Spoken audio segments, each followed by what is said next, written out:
یکای بخواند گناه تو ثواب است. خریدن تنت را، بریدن کفنت را، با یکای او چند سکه ببستن دهنت را. نه روح بکار است، نه عشق بابار است، فقط شهوت مردنه به اندام تو یار است.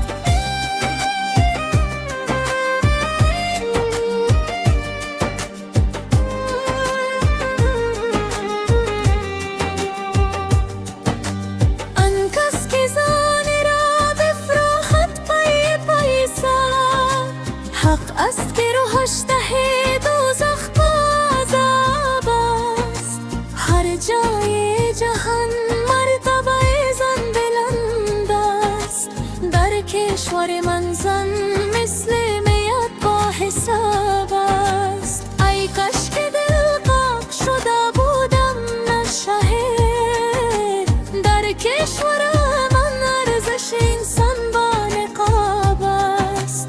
تن را بدهی دل ندهی فرق ندارد، یکای بخوانند گناه تو ثواب است. خریدن تنت را، بریدن کفنت را، با یکای او چند سکه ببستن دهن را.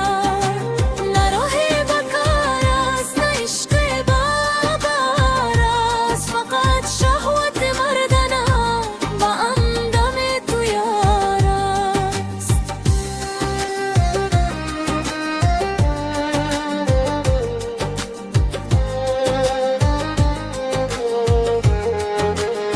شکستن دلت را، او غرور و حرمتت را، سکوتت گرفت است و تمام فرصتت را.